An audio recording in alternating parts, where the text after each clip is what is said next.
Peace to the family. All right, let's go ahead and get it kicked off. Boom, this thing got a little delay to it. But all right, we back. All right, so cool. All right, let's go ahead and get it kicked off. Let's start with the introductions here. We ain't gonna waste no time, man. All right, my name is Brandon B. Dixon, MLS 1541210 is at being alone also on all social media, especially the YouTube. Go ahead, like, subscribe, tell a friend to tell a friend. Also, leave us a message here on the chat live. We'll read it live on the air. So and we'll go from there. If you got any questions about real estate, anything like that, or any grown man subject, we'll discuss it. All right, so go to my website, www.applywithb.com, if you want to go ahead and get in touch with me for a mortgage, or if you want to book me for a consultation. You can call me 832-775-8357. You can call me 24/7, as long as it's about business. Also, it's at Being That Loan, also, like I said, on all social media.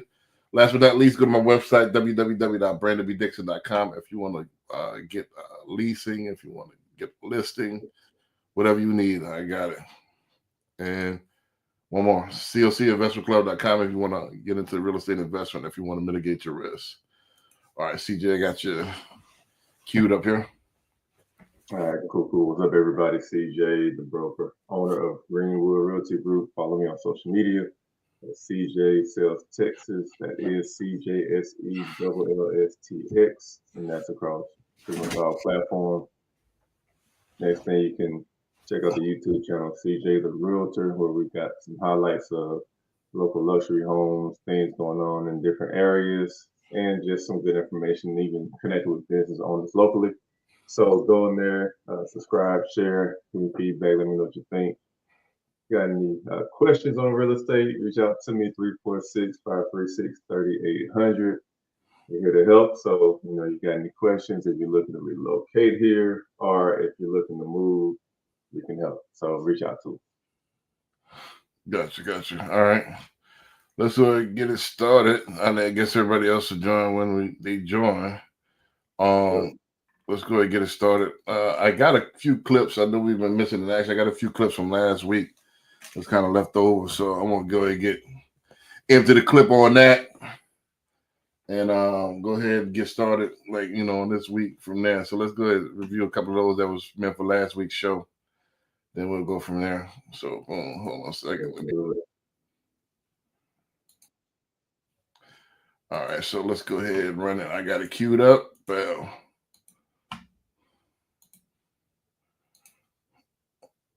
Don't do it. If you have one, I'm sorry. Sell it. Get out of it. Condo is the only piece of real estate I've ever lost money on. Condominium association are insane.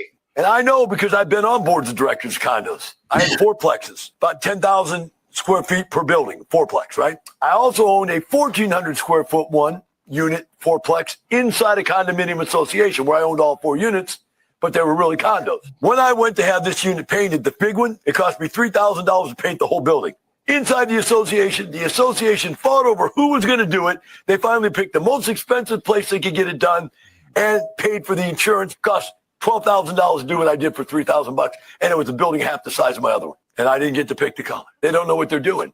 They're non-real estate people controlling real estate. Are you with me? And that's a bad move. Condo is a piece of garbage as an investment. Don't do it. If you have one, I'm sorry. Sell it. Get out of it. What you think, man? Condos getting outdated or as an investment? Well, I don't think so. It just depends on where it is and what you pay for versus how much you can rent it for. Are you doing Airbnb? It just all depends. Like we have some condos here under $100,000, and then of course we got the luxury ones that's well over $1 million. So it just depends on your strategy. I don't think it's like completely ruled out, but you do have to watch what you pay monthly on those maintenance fees, because I think that's one thing that is a killer. Because even if it's under $100,000, if you're paying a few hundred a month for maintenance, then you got insurance and all that, taxes and all that good stuff. It adds up, but if the numbers make sense, I don't think it's a bad play. Right. I mean, I think, like I said, with the with condos, those association fees is what killed. And then a lot of them, I think we had a couple last year that was like bankrupt. They was over the budget, right? Yeah. So and it's hard to get those financed. So it's like you got to watch like who's running it. It just depends. Like you said, it just depends. It's like it wouldn't be my first choice.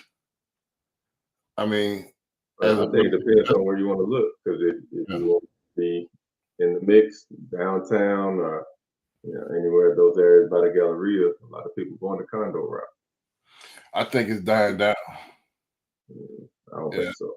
Yeah, I think it just depends on it depends on where. If you're talking Dubai or something like that, it's a tourist attraction.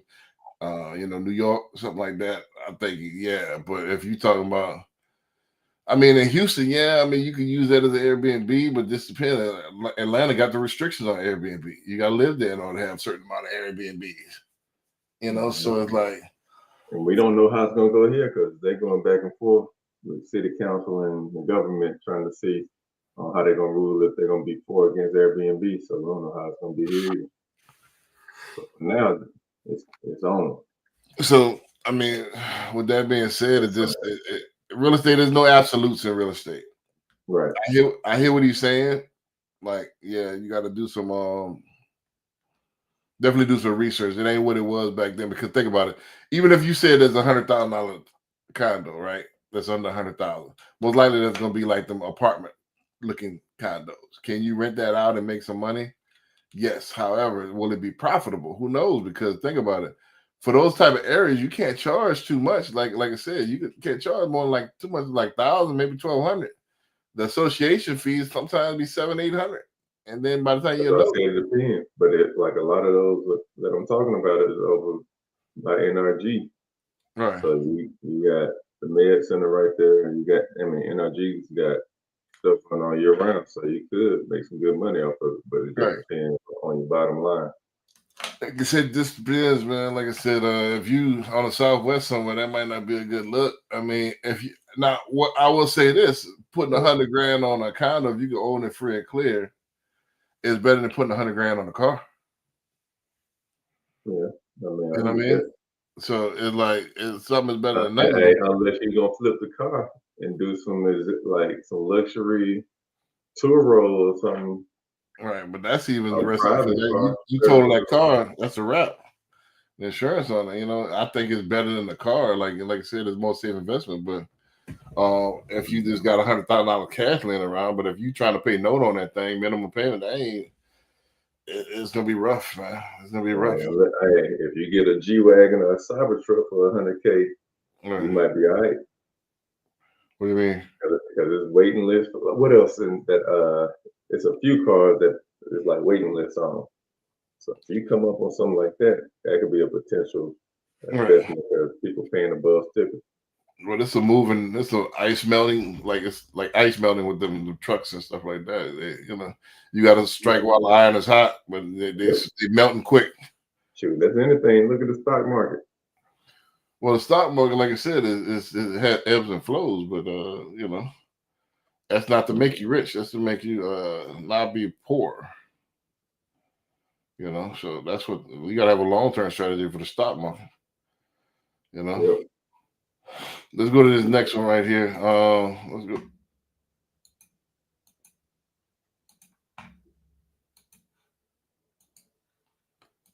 Big backs get evicted at a much lower rate than their skinnier counterparts. Since 2019, me and my property management team have tracked almost every single metric that you can track on a human before you rent to them.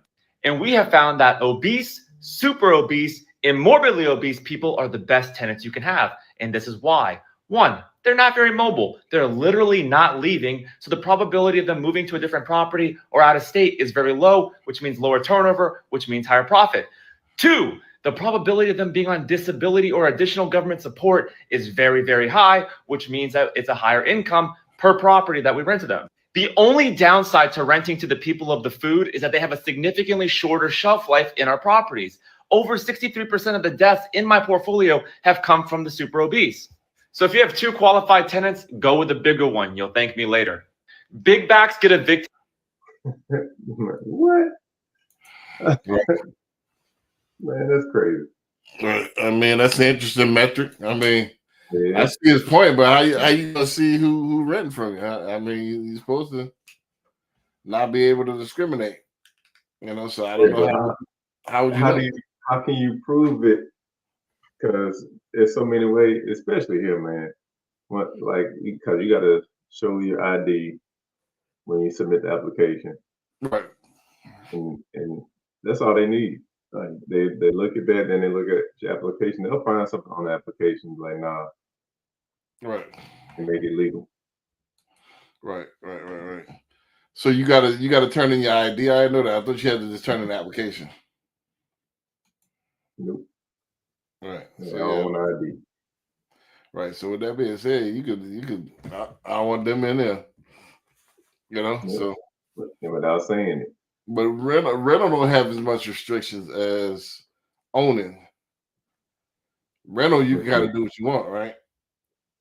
What you mean? Like as far as they have anti-discrimination laws for renting? In certain situations. Right. Yep. Not as many protected classes as owning. Like you can't. You know what I'm saying? Owning, you can't like discriminate at all, right?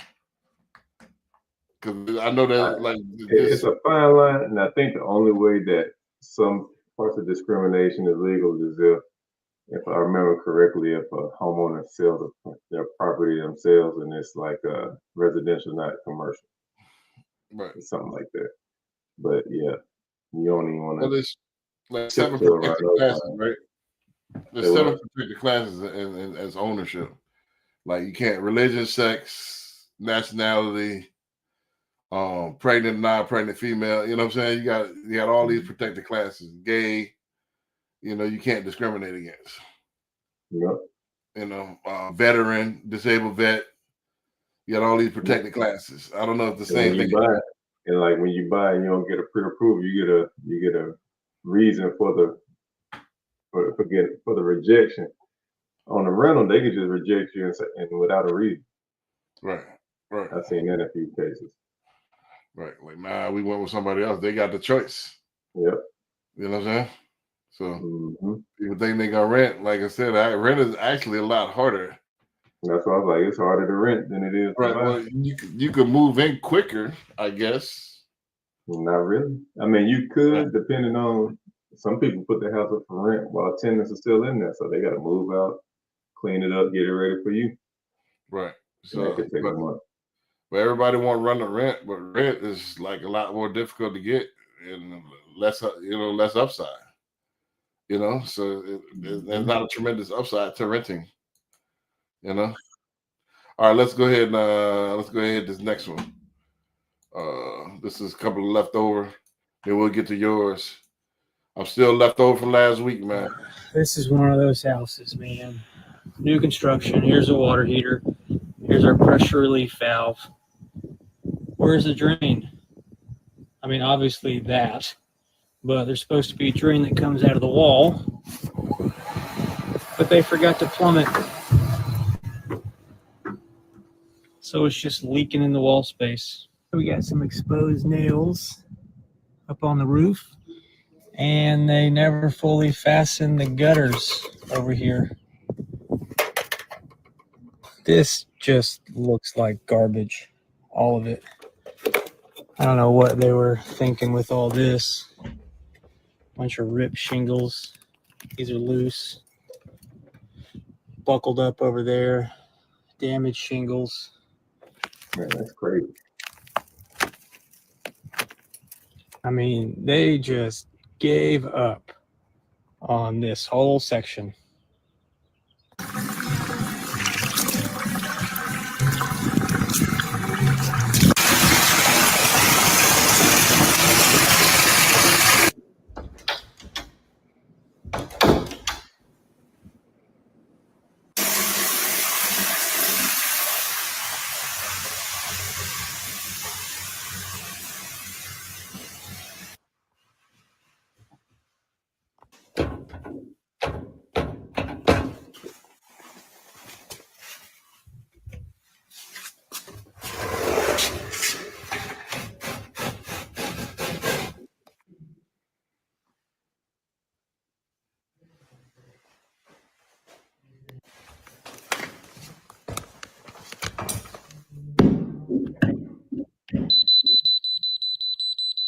Well, I never thought I would see this. So that last video showing the wet spot on the master ceiling, there's an attic space above, so I came up here to try to figure out where's the water coming from.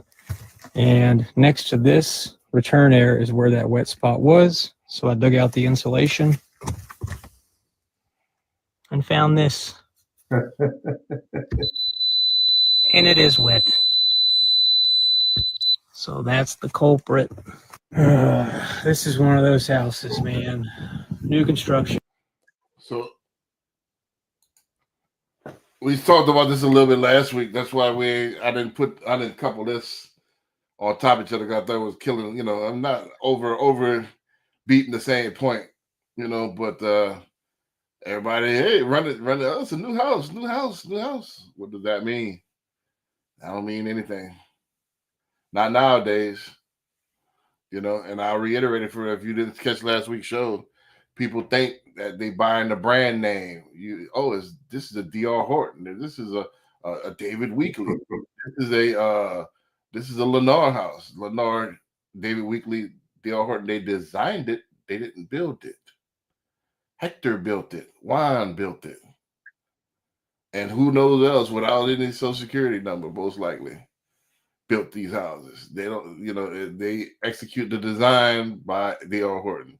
There's people under the misconception that a crew of people with D.R. Horton polos come out and build these houses. No, it's the same dudes that you see at Home Depot building these houses. That so, and they go from D.R. Horton, they go to Lennar, they go to this. Don't matter. So people under the misconception. So you're only as good as the person who's watching you, and a lot of times nobody's watching. Like you said, look at that roof. They, all right, let's just, because they get paid the same regardless. It's back in the day they had pride in what's called craftsmanship. Yep. That's gone. Like, all right, I built this house. Look at the house I built. And there were people who were proud craftsmen. That's gone. People just want to get paid now. And even with the builders, like right. a lot of them won't even offer, all of them offer a 2-10 warranty. Right. 2 years mechanical, 10-year structure. Right. Before, you would have more builders offering a 1-year craftsmanship, workmanship warranty in addition to that. So if anything happened to the house and within that year, they fix it. But if you look at a lot of builders now, they don't even do it no more. It's all just 210, and that they just pass it on to whoever that warranty company is, and then go on to the next one. Right. So couple that with the society that we have today, which is everything is instant dopamine, instant gratification, and hey, where's my pay? I just clocked in, but where's my money at? Just like you go to a restaurant now and they automatically add gratuity. I'm like, right. I need to see how this service is gonna be first. You don't just get automatic gratuity. Right, and that's. I'm glad you mentioned that. I'm glad you mentioned that. This society nowadays, check this out. If you don't, and I witnessed it today. I went to Five Guys today, and if I tip, then they make my burger right. If you don't tip, they slap it together. So they feel entitled for you to tip them. Like, I've seen these videos, these viral videos too, like these DoorDashers and stuff like that. I'll mess with your food because you ain't give them a big enough tip. Back in the days, tip used to be just that extra. You got tip based on your service, based on your outstanding service. Your job, your wage was enough for you to do the job. That was the wage. You got extra when you did an outstanding job. Now it's expected to tip just from doing your job. Right. Yep. They want extra just for doing the job. And shoot, you can go to a lot of countries outside of the U.S. and tips don't even exist. Right. You go to Japan, they want that's insulting to give them the tip. They just gonna do a great job just because they know that's what you do. They take pride in their job. And that brings us to the clip before that. About what the Craftsman stuff. Is just that the pride is gone. Everybody just want the rewards. They don't want they allergic to hard work. They just want the outcome, the fruit. Shoot, they ain't even hard work though. Right. Giving good customer service ain't Right. even hard. Well, nowadays to these kids, like I said, the smile is hard. To have a conversation with the customer is hard. So I mean, it's a different generation, man. Let's go ahead to this next one because I got a couple. This is a few that's left over from last week. And this one interested in one at your HBCU, man. HBCU post. Slutty Vegan, a black-owned restaurant owned by Black woman Pinky Cole, is closing down its Spelman location after being voted out by the student union, or like the student restaurant union or whatever. And some of the students, I was just reading the comments. I reached out to some of the students. They wanted to stay anonymous, so I don't want to put their name out there. But a lot of the students were saying it was limited options and it cost too much. So if you ever had Slutty Vegan, they're not cheap. They're not a cheap option, right? It's a premium, it's a premium food, but they got voted out. And I'm not sure if you ever heard of the Twisted Taco. You ever heard of Twisted Taco? I have. So they're being replaced. Slutty Vegan is being replaced at the HBCU Spelman by Twisted Taco. Slutty Vegan, a black-owned restaurant owned by Black woman Pinky Cole, is closing down. Interested to hear your thoughts on that, man. Like I said, since you went to HBCU, that ain't got nothing to do with it. It's got to make sense. People want good service. They want it at a good price. And especially talking about college students that more than likely are on a budget and a tight one at that. And you want to put a real expensive restaurant on the campus, it's going to collect dust. right? There's going to be too many other options, either on the yard or just outside of the yard, where they can go get something just as good or better for cheaper. So, I ain't surprised. I got a different perspective. What happened to all this unity, black owned and black, the sister girl, and y'all ain't want to support the sister girl? That's your, at Spelman, of all the places. Hey, you can price yourself out of the support though. But I mean, everybody else pay premium to look out. On what campus? I mean, I don't want to say it, them Jays, pay premium. They look out, So why we can't do it? We always who owns Twisted Taco? We don't know. Right. So it all go to say like all that black owned and all that is facade. As long people be black owned, as long as it's convenient for the pockets, as long as it doesn't hurt you. They talk all that noise, but when it came down and when the pedal hit the pavement, I mean when the rubber hit the road, ain't none of that. You know what I'm saying? It's all about the pocket. It's all about me. And who's to say they don't have some other black-owned restaurants on the yard? So we just know about this one.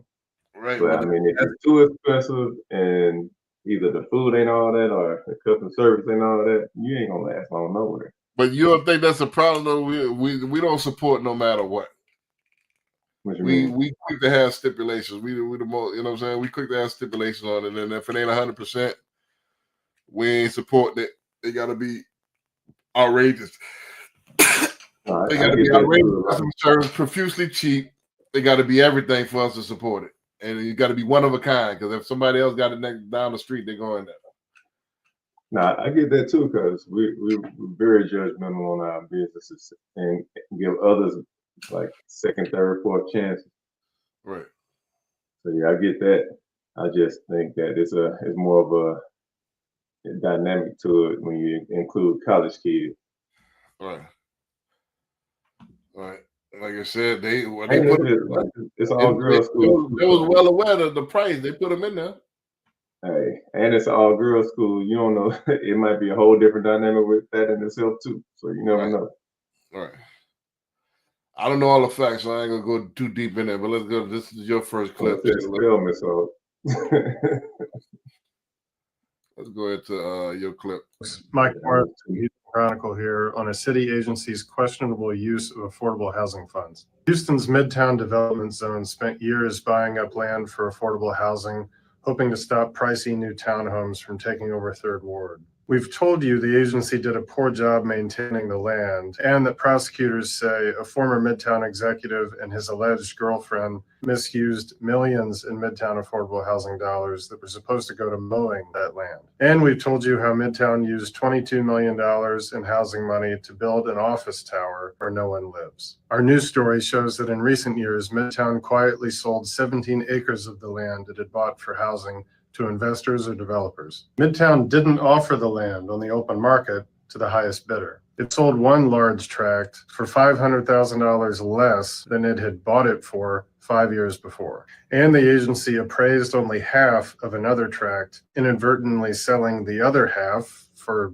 free. Midtown also paid $170,000 in fees on the sales that it now acknowledges it didn't need to pay. The money went to realtors with what the agency said are inappropriate ties to the former Midtown executive who chose them. They were his wife's nephew and his alleged girlfriend. Now, are these the same former Midtown executive and alleged girlfriend facing criminal charges over Midtown mowing contracts? Yes. For more details, including on the hundreds of affordable homes Midtown had planned to build on the land that it sold to investors, click the links below. Hi, folks. Mike.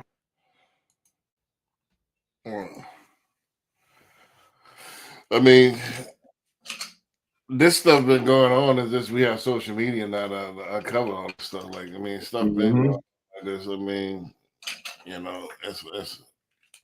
always it's who you know how to play the game, and there's always nepotism going on, and it's been like that since like before I was born. Ain't nothing gonna change. So I'm not surprised. I mean, I don't know who anybody would be surprised if they, mismanaging funds. The people protesting for them to keep mismanaging funds. I guess what I'm saying. So right now, I don't understand it. They like to be robbed. Yeah. That's why I was looking at that one. I was like, you can't expect it, like anybody to help you. Like if it's something that we want done in our communities, we need to stay in control of those communities and do it ourselves. Because you look at, they got, support from the government to acquire this property, and did their own thing, basically did what they wanted to do with it. And so nobody's really saying much about it. It's starting to come out in the news now, but they knew about this for a long time.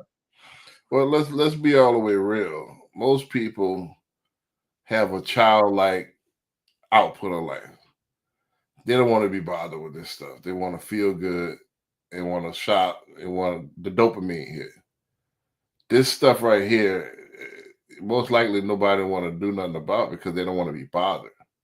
Let's keep it all the way real. People worried about the next ball game. They want to check out the circus that coming down. They want to check out the NCAA championship. They barely want to work. They want to come in and gossip at the water cooler.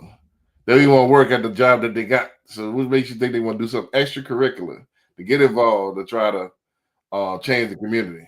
Let's be all the way real. This is the average. But I'm just saying, if that's what you want to do, don't allow nobody else to do it.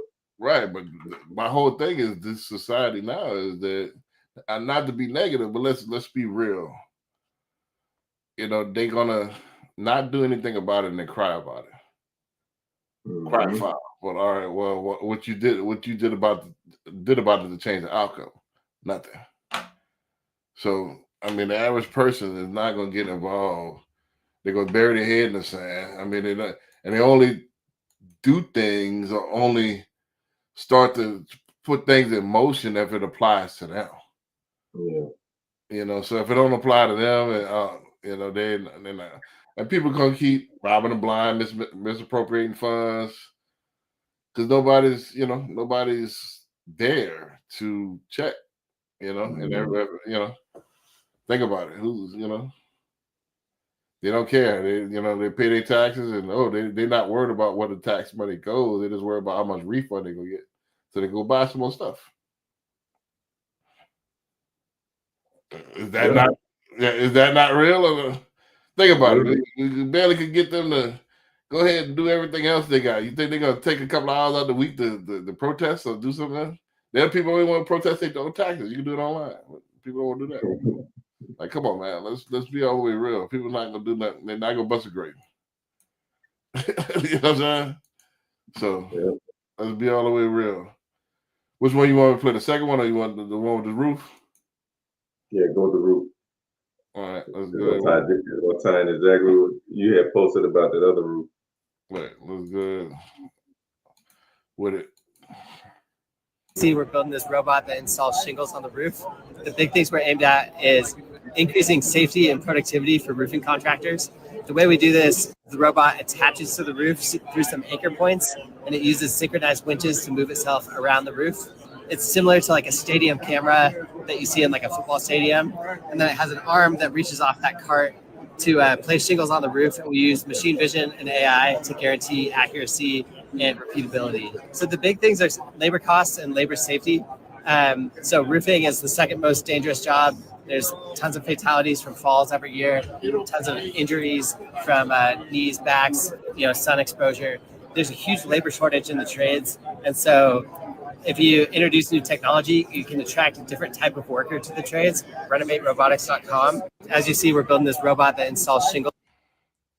I mean, that's what they need eventually. That's where it's going. Yeah. Humans becoming so lazy, it's gonna be robots gonna replace everything. Yep. And that's why I wanted to post that, because people don't think about like everything that AI can do, and you'll mess around and be left behind. If you're a roofer, I mean, your day, like, you're gonna get burnt out from doing that, just being on top of roofs, getting burnt up by the sun, especially here. Right. So I think the future is not just learning the trade, but learning the future trades, and like whoever knows how to program and control that robot, that machine that's on that roof, is the one that's gonna get paid in the future. Right. Instead of the ones that are going up there putting nails in. Right. I mean, like I said, they're getting it to that point where it's gonna be, they're gonna cut out the human error, because humans getting so that I mean, technology. They're doing the 3D printing on the houses right now. Right. So yeah, it's already changed.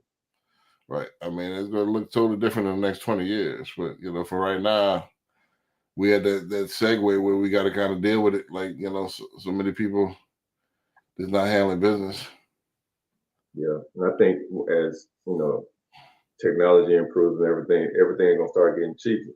So at some point, it'll probably be cheaper to have that machine on the roof versus having humans up there. Right, because they, so much they messing up. This is quality of work, all that. Right. I'm taking a detour real quick. I had this one stock for last week. This is on robotics too. You know what I mean? So let me play this one. There's a little bit of comedy. To be doing with my motherfucking AI. This is what I'm about to be doing with it. I don't know what Elon Musk's plans was. I don't care. It had nothing to do with me. What I'm trying to do is make these niggas do what the fuck I don't feel like doing. And while we shopping, hold them bags for my girl. Thank you. Appreciate it. I'm about to record the whole thing.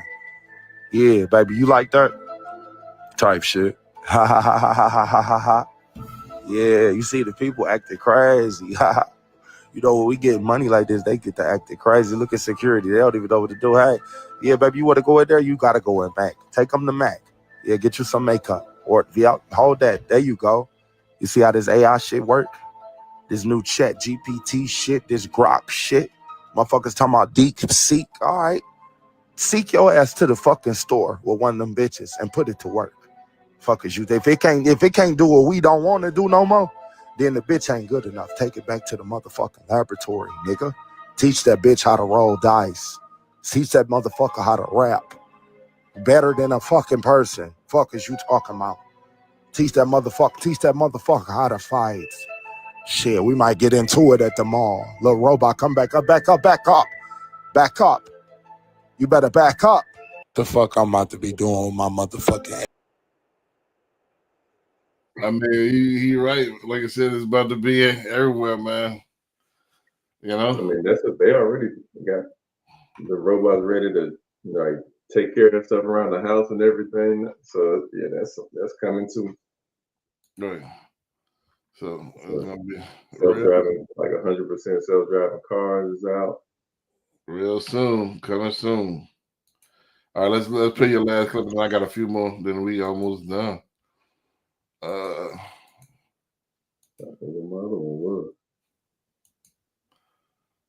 right, let me give you some free game. So basically, HOA is very, very powerful.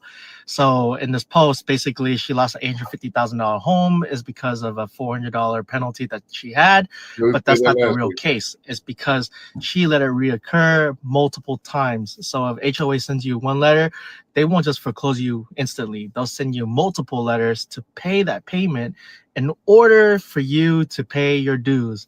So HOA was like, hey, I had enough. I'm gonna basically foreclose on your house. And basically HOA foreclosed on her house. $400 was a sale, and she lost $850,000 home. But a good thing is she has a redemption period. So whatever she was living in that home, and if she did homestead it, then she can probably redeem it within the time frame. She just has to get a lawyer and basically pay up all the fees that she owes in order to get that home back. So pay your HOAs. Shit is wild. Yeah, we actually played that last week, the actual woman, but it's a couple of holes in that story, like I said. Yeah, it's like it's not gonna foreclose on you first. Then you couldn't have had a loan on there because the loan gonna take precedence. They gonna, you can't just foreclose and ask the lender out of their money. So they have to be on it free and clear. Had to owe no back taxes. It's like everything have to line up because everything else take precedent over HOA. Yeah, I mean, when you the title company's gonna do a search to check for all liens. Right. You got a mortgage on there, and they like close and sell the property. They got to get paid. So right, the mortgage gonna get paid. I don't know if they really got it for $400 because, like you said, if she ain't on it outright, there's a whole lot of fees and liens to clear before you can take over that property. Right. Let me. I got a couple more. Let's hit these up. Let's hit these up right fast. I got about 5 or 6 of these. Wow. This is Goodman back with another Section 8. All right, let's get into it. So Section 8 called me and said, you have to go and fix this lady's windows because they're broken. And I was like, but wait, I didn't break them. And she broke them.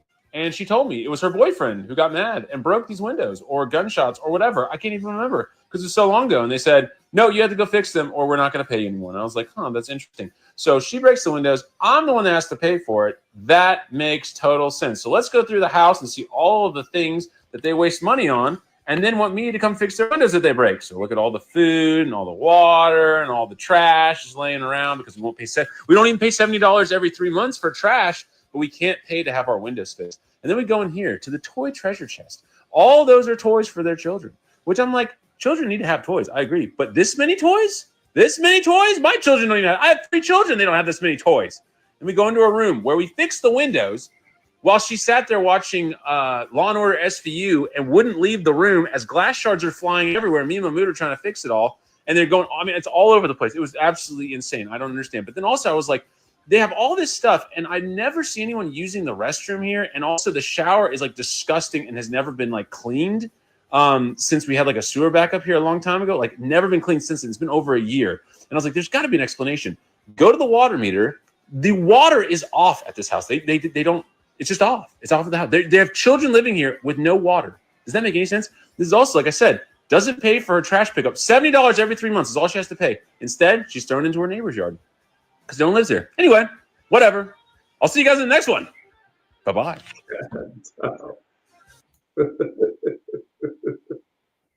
Well, so no water, throwing the trash in the neighbor's yard. So that smell had to be super duper ripe up in there. Right. And that's like when we talk about, home ownership or investing in real estate. It can go good, but it can go bad. Right. I mean, it definitely do a thorough, right? Do a thorough process when you're reviewing folks and checking out applications and everything. Right. Man, All right. That's what I'm saying. You never know what you get. you be the first That's person to Section 8, you kind of know already what you're going to get. You know, I mean, you got to deal with it. If you won't be a Section 8 landlord, you get your money on time, but you know you got to deal with some repairs that come along with the territory. I was gonna say you're gonna come with some repairs, whether they Section 8 or not. Right. Right. So In a lot of cases. let's hit this next one up. We breathing through them. Well, y'all. So I just got my yearly escrow review, right? I own my house and I pay for mortgage. My monthly mortgage is $3,332.74.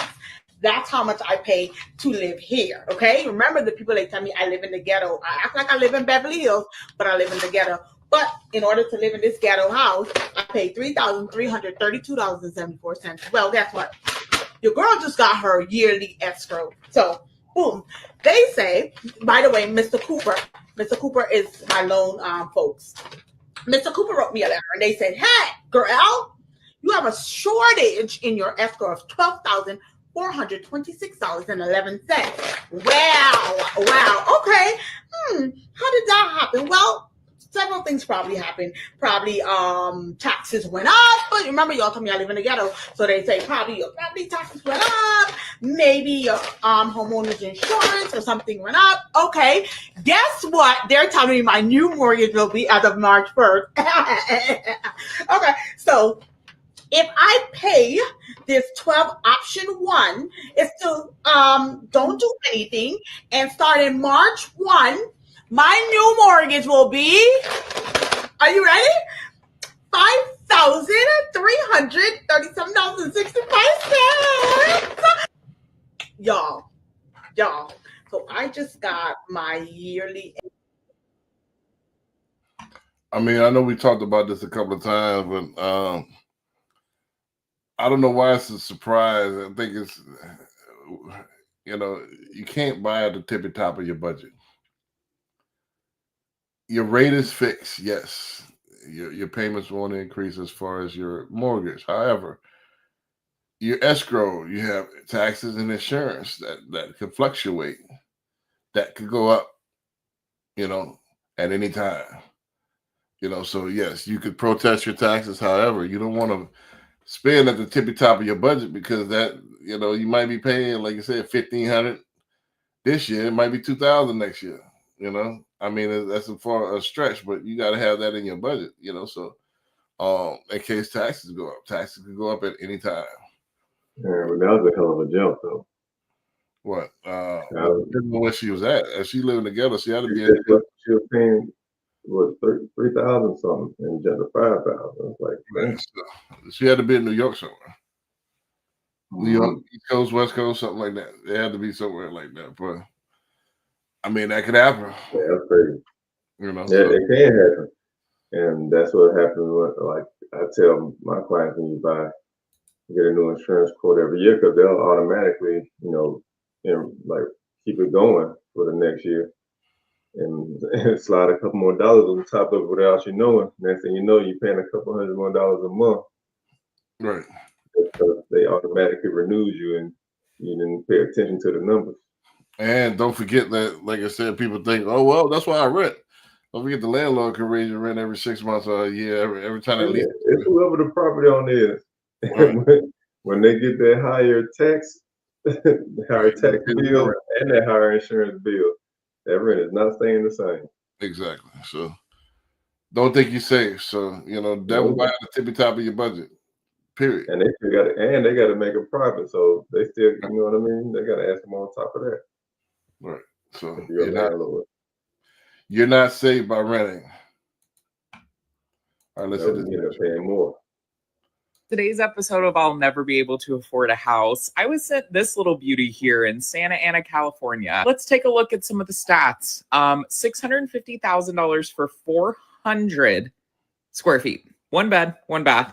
for $650,000. Taking a look here at the description, great starter home. You know, your little $650,000 starter home. The listing photos leave a lot to the imagination. There's only 3 photos. Here's the first one of the yard. We've got this, shows you how horrifying it is. And then this. So it really tells us a lot about the house. So this sent me into a bit of a spiral where I found this house that's 1,000 square feet for almost $2 million. Your $2 million house only has 1 bathroom and your estimated monthly payment is $12,000.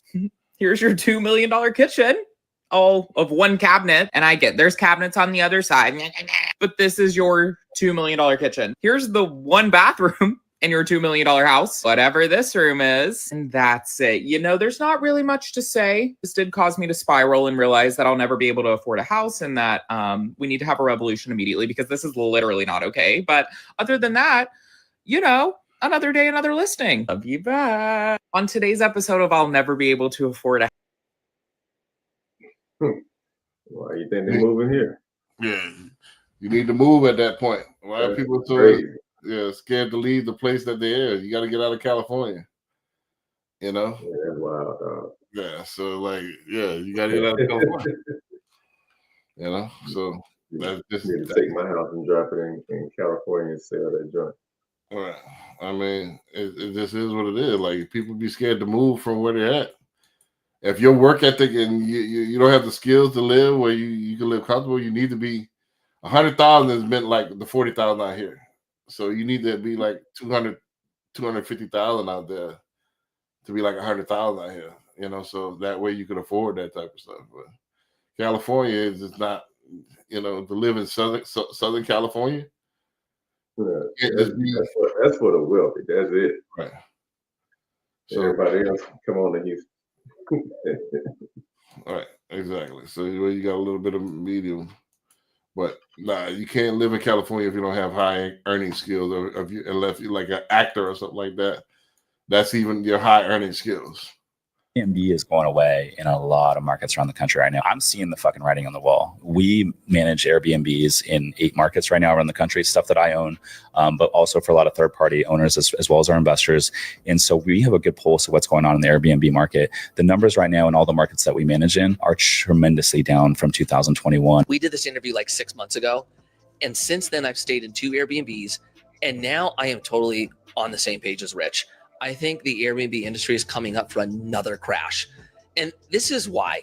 I think in 21 and 22, because money was so cheap and Airbnb hit a trend and a lot of people thought that it was just a cash machine, a lot of people jumped in, not realizing that Airbnb is a service-based industry. It's hospitality. You are competing against hotels. And that is a skill and it's hard work to do. So I think a lot of people just went, oh yeah, I'll just put my home on the platform, shoot some cute photos, and I'm going to make money. But the last 2 I went to, the grass it was, outgrown. There was stuff, crap all over it, like, tree branches. There was no soap, no shampoo, no conditioner. The pillows were lifeless. It was all I needed to go, I don't want to do this anymore. I would way rather stay in a hotel. So if you're somebody like me, are you seeing this as well? And if you're an Airbnb investor, do you agree? Do you think people are dropping the mark? And even the superhosts, they're dropping the ball too. I got both of those superhosts, was totally let down. Airbnb is going away. Boom. A couple of things, like I said, I think, only the people that's good at marketing and good at hospitality are going to make it an Airbnb. I think a lot of those people that's going to lose their shirt, they just thought they was going to just buy a house or buy an extra apartment and throw it on there. And thought it was going to be passive income. It's not. It's actually active income. Because, I mean, the way you got it set up could be passive, but it's going to cost you. It's going to eat into the profit because you're gonna, you got to have somebody that's got to hire people. Yeah, you got to hire people. So it's the business. It's not just all right. I got my house on the market, and then when people look at my bank account, there's money there. Not happening.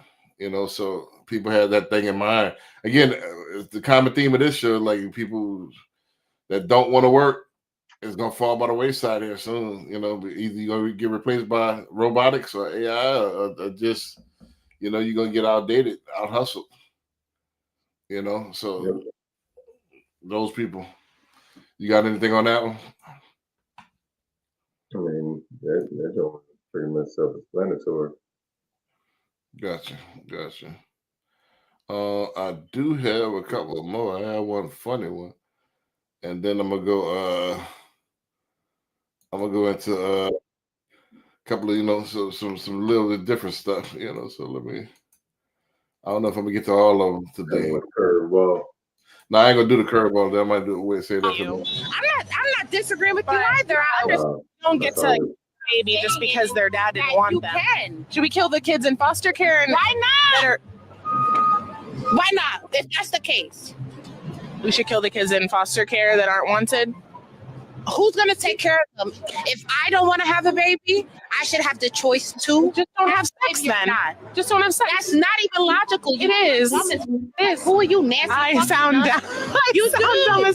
Okay. It does, because even as teens, people explore, and it's like as funny as you want to be, people should still have to think that your point of view is very obstructed, and I think that you just don't understand the magnitude of having a child. Yeah, well, I'm not the one who admitted they would be okay with killing babies in foster care and killing children that have been abused. That's not the point. What I'm saying. That's really. She just punched me in the face. Oh my God. Agree with you. I'm not. Hit it with that 2-piece. Man. That's crazy, man. Yeah. You're sitting there wasting time arguing with folks knowing it ain't gonna get nowhere. Right. That's crazy.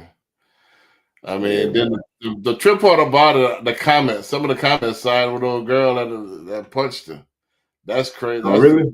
That's the even more crazy part. Comments was got it for me. So she instigated it. It's crazy. This new society is something else, man. Like, man, you can have a disagreement with somebody and act civil. Right. You can't put your hands on nobody, man. Like I said, it's too emotional nowadays. Like, you can't put your hands on nobody, no matter what it is. That's not civil. You probably fight dudes. I mean, but still, everybody won't put their hands on somebody because your feelings hurt. You can't do that. Right. You fighting all day long. Yeah. Your feelings hurt. Back in the days, it used to be sticks and stones may break my bones, but names will never hurt me. Remember that? That's gone by. You hurt me. You said your words. So I gotta put pain on you. Your words, man. Shoot, it was coming up. You had to have them snappy comebacks if somebody started cracking on you. Right. Like that was the way to get them off you. You had to come back with it. All right. Nowadays, they want to say something to somebody, they're gonna start crying. Yeah, they're gonna want to hurt you because of what you said. Mm-hmm. Have experienced the most amount of negative equity. The Grand Wagoneer, these have depreciated so much, and like I said, the average negative equity situation is between $30,000 to $50,000. The Telluride or the Hyundai Palisade, however you say it, those have experienced about $20,000 to $35,000 of negative equity from the deals that I've seen.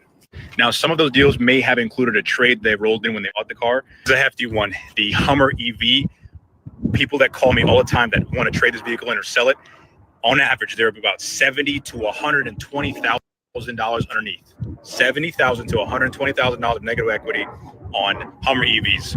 When these came out, these sold for so much over sticker. The SF90, I know people that are $200,000 to $300,000 underneath when they bought this brand new. And no, I didn't stutter. Aston Martin DBX and the DBX 707 are experiencing about $50,000 to $80,000. SL63 AMG, he experienced $98,000 of negative equity in about a year and some change. $98,000. Range Rovers always have a negative equity story behind them. On average, I've been seeing between $20,000 to $50,000. G-Wagon was a hype during COVID, even all the way up into 2023. And some deals that come across my table are experiencing $50,000 to $60,000 in negative equity. We all want new stuff, but buy smart, buy used, don't buy new. And this will save you from having such a huge negative equity situation. What vehicles have experienced the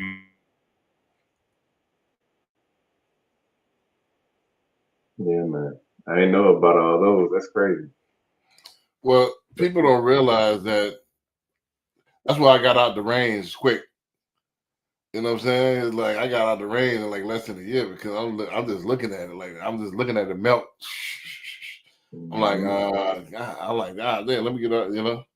Sure, they had a bad track record for a while with maintenance issues. So right, for sure. I mean, it's a luxury vehicle, pure luxury. A lot of people don't understand what negative equity is. Let me explain if y'all don't know.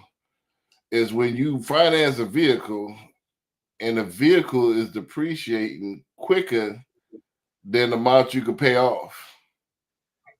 So you know, so you upside down. So you upside down. So you constantly you paying on it. Your balance is not going down quicker than the car is depreciating.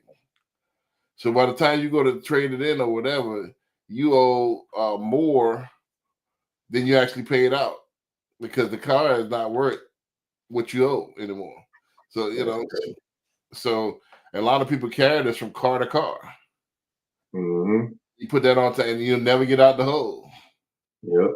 You know what I mean? Because you just put it on top of this new car. New car is not going to catch up. It's all keep going down. You keep going, so you're going to be perpetually in the hole. You're never going to get out of that. And then even if somebody buy the car, you still got a balance. You're going to have to pay them to buy the car. You have to pay them to buy. You have to put money with it for them to take the car. Yep. You see what I'm saying? So, and that's the problem. A lot of people don't even pay them all. The car to die before you still owe them. You know, so people be wanting to look at cap. Is again, this is the theme of this. People want to look the part. They want to move fast. They want to, you know, all these luxuries without working. You can't afford it. You can't afford it. You know, but they want it now. I want it now. YOLO. You know. All right, you're gonna pay for it, and people are ready to take advantage of you too. You know, it is what it is. You can't afford it, but you can't tell this new generation nothing. You know what I'm saying? I got two more. Let's go some grown man, and then we're gonna roll up out of here. You know, I gotta always end it on some grown man stuff. You know what I mean?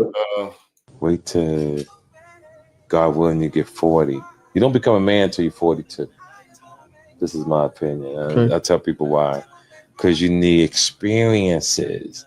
You need wisdom. And everything up to 40 is just rehearsal. Just rehearsal. After that, the real shit starts. You're going to make so many mistakes. You're going to learn so much about life in the game. That's deep. And you apply it to the rest of your life. And you look forward to peace of mind. You look forward to, by that time, you're going to deal with death sometimes. Your mother, your father, someone that you love. And then you start really appreciating life. You cut the radio up just to hear the tires on the road. That's music to you. You someday look at you when you see the trees blowing. You appreciate that birds. See dogs walk. Small things. It's the small things you appreciate so much. And as you get older, you understand it. You only want to rock with certain people because their energy is different, right? As you get older, you become universally connected. You become more inclined to power. You become more inclined to knowledge, but don't let knowledge make you bitter. See, getting knowledge to the black man only makes us bitter because we really don't run shit. See, it's all myth when you think you really run shit. Hey, them motherfucking white people got this shit. The goal is to get your bread, take care of your loved ones as much as you can, get a little piece of the pie if you can get it, and get the way. Because until we start changing laws, we ain't got no power, dog. Wait till. I mean, hey, he said some real stuff, man. Right. I mean, like that's another thing. Even up through the 30s, we moving around so much, we don't slow down to even think about appreciating stuff like that, like the stuff you were talking about. Right. Focusing on energy and connection and things like that. Right. I mean, like I said, yeah. I mean, then, like I said, you don't really know yourself. You know your dislikes, and the bread don't start getting right and all that stuff until like you can afford it. Yep. saying? So like boys gonna be hurried to do this and hurried to do that. And you know, I say too, like I you know, even relationships, man, you should wait till you in your 40s and stuff, man. I think, you know, wait till you got experience and wait till you understand what it is to be a man before you go and get, you know, get all you can get. I mean, start a family. I mean, let me run one more, and I think this is it for the day. Let me run the boy Damon Wayans. And one thing I was saying too, I always say it, I was like, man, we need to have rite of passage. Right. That proves you're a man. Right. Well, you used to, like, you know, football, different things like that. All that's gone now. Yeah. Even with that. My father ever gave us was coming home. Damn. That's deep. Because my mother didn't make it easy. He was a dumb MFer and all kind of stuff because he did, you know, she wanted stuff in life. Like new underwear, like stuff she couldn't just little stuff, makeup and get a hair that couldn't do it. But he came home humble, you know. Sometimes he had to tell her there ain't no food. What? Mr. Provider, you ain't got no food. And you trying to tell me what to do? Yeah, so but that was the gift. That's like, you know, you come home. It doesn't feel good, but so he's working 3 jobs. Mm-hmm. He has to provide for this family. And when he gets home, your mom doesn't make it.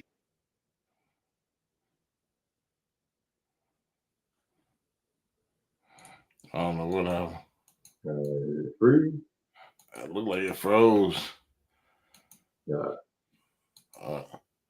But you get the gist. I think at the end of it anyway. But I mean, that's real. I mean, my grandfather put up with a lot. I mean, that's real. Like I think like if you're gonna do it, commit to it. You know what I'm saying? And then like I said, it's this generation is hokey pokey, put your right foot in, put your right foot out. You know what I'm saying? They don't stick to nothing. Like so as soon as it's not going right, they're gone. So if you're gonna do it, stick to it. It's supposed to be a lifelong commitment, but that's the concept of it. But it's changed now. It's you know, it's all about feelings. So that old school thing, like I said, I don't know if we're gonna see any out of this generation where you see together for 65 years and all that stuff. I don't think you're gonna see it. I think that time is gonna pass. I think you're gonna have more people divorced. You know, when we get old, like you ain't gonna see, oh, we've been together 60. You're not gonna see that when we get up there. Sure, everybody's single now. Right. So I think they came up at a different time when they seen that, and then we seen the last little bits of that. You know what I'm saying? I don't think our generation coming out on down gonna have what our parents, our grandparents, and all that stuff had. Yeah. You might see one in the blue moon. You know, I don't think it's too fast. It's too touch and go. There's too much going on. Like it was a different generation back then. And like back then, they were okay with going through the struggle together. Right. But like now, shit, we already got to have everything. Right. Shit, even Barack on the rocks, man. Barack marriage on the rocks. Like, now Barack and Michelle, you got all this money, y'all still on the rocks? You know, Will and Jade on the rock, like that. You know. It's like, it's going to show you it ain't a money thing. Right. You know, so it is what it is, man. But shoot, that's all I had, you know. Keep it short. Actually, we're up right at an hour, man. So, boom. Yep. With that being said, you got anything else for them? And I'll tune in next week. We're gonna keep it coming. Yeah, we'll keep it coming. We got some more clips. I already got some clips cocked and loaded, but I won't bring it to this show. I got some clips already loaded for next week, but we're gonna run it next week, man. With that, we're gonna say peace.